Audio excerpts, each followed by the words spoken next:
for more. Joining us live is National Senator Matt Canavan. Senator, great to see you and good morning. So we're looking at a lot of people saying that we should have a Commonwealth Royal Commission, but others are saying it will be too quick, it will waste too much time. What pressure does the Prime Minister need to be under, in your opinion?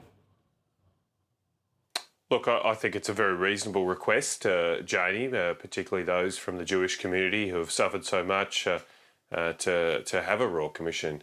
It seems like politicians are happy to have Royal Commissions into the conduct of others when things go wrong. We've had the Banking Royal Commission, the Aged Care Royal Commission. Clearly here, though, any failures in government need to be investigated.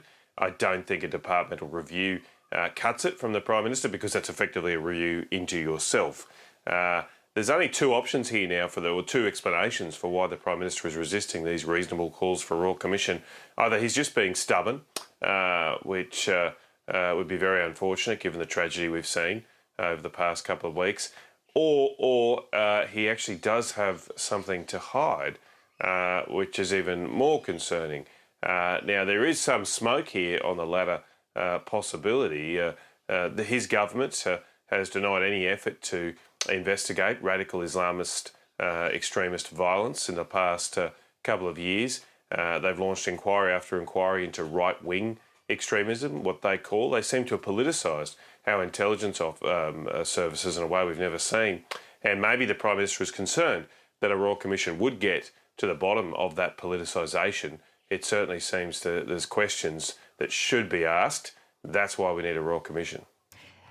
Yeah, it's interesting because the papers are reporting that former New South Wales Premier Bob Carr is saying it's simply going to take too long to have a Commonwealth Royal Commission. But then you've got former Treasurer Josh Frydenberg saying it's illogical for the Prime Minister to say we want urgency and unity, not division and delay. So mixed reactions there. Obviously, we're looking at the situation with the gunman, and new court documents are unveiling that there's new details leading to the gunman Naveed Akram and his father when they carried out the massacre. And we're looking at the timeline, Senator.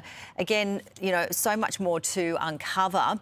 But what is your initial opinion, perhaps, that the timeline when the gap between the deceased gunman applied for the gun licence to when it was purchased? We believe there was a number of years in between that timeline, and potential flaws, would you say, here? Yeah, look, I don't own guns myself, Janie, and don't know too much about how this process works.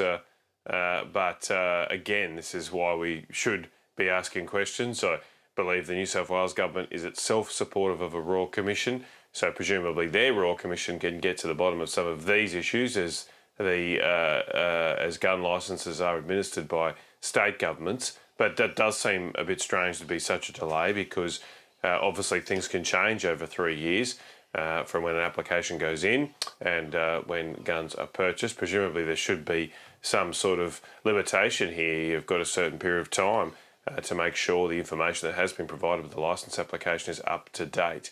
I do think, though, this is why there should be a proper investigation before we have a knee-jerk reaction on gun law reforms.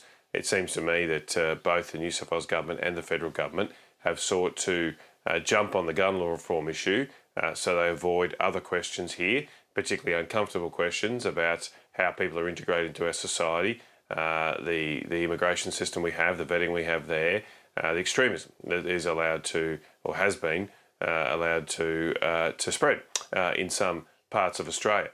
They're all very difficult questions, and I think instead, unfortunately, governments have resorted to the lazy approach of let's just pass some laws restricting guns, which I'm just not sure is going to deal with the issue. Because whatever the issues are with the gun application here, these two individuals clearly were very motivated.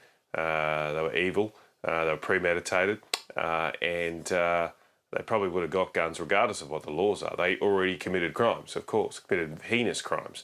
Committing another crime of getting illegal firearms would probably not have stopped this attack, and I think most Australians understand that. Yep. Love to get your thoughts on the hate speech and plenty more, but we've run out of time. Senator Matt Canavan, always great to see you, and no doubt we'll chat to you very soon.